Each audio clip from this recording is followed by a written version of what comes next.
My grace is sufficient for thee. If none of God's saints were poor and tried, we should not know half so well the consolations of divine grace. When we find the wanderer who has not where to lay his head, who yet can say, "Still I will trust in the Lord." When we see the pauper starving on bread and water, who still glories in Jesus.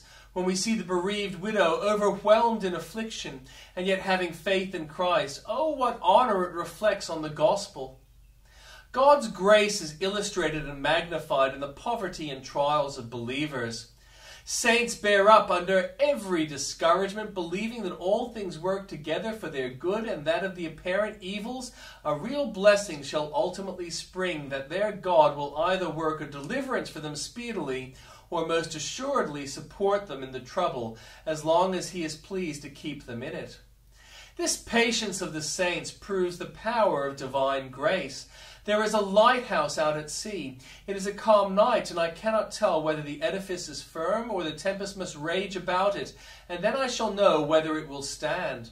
So with the Spirit's work. If it were not on many occasions surrounded with tempestuous waters, we should not know that it was true and strong. If the winds did not blow upon it, we should not know how firm and secure it was. The masterworks of God are those of man who stands in the midst of difficulty, steadfast, unmovable, calm mid the bewildering cry, confident of victory. He who would glorify his God must set his account upon meeting with many trials. No man may be illustrious before the Lord unless his conflicts be many. If then yours be a much tried path, rejoice in it, because you will be the better show forth the all-sufficient grace of God. As for his failing you, never dream of it, hate the thought.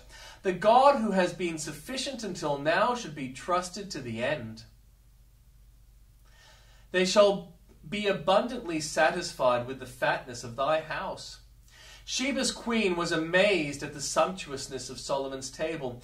She lost all heart when she saw the provision of a single day, and she marveled equally at the company of servants who were feasted at the royal board. But what is this to the hospitalities of the God of grace?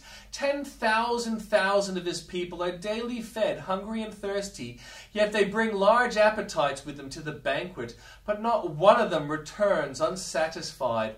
There is enough for each, enough for all, enough for evermore. Though the host that feeds at Jehovah's table is countless as the stars of heaven, yet each one has his portion of meat. Think how much grace one saint requires, so much that nothing but the infinite could supply him for one day, and yet the Lord spreads his table, not for one but many saints, not for one day but for many years, but not for many years only, but for generation after generation. Observe the full feasting spoken of in the text.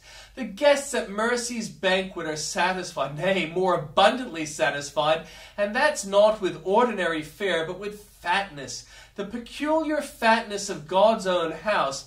And such feasting is guaranteed by a faithful promise to all those children of men who put their trust under the shadow of Jehovah's wings.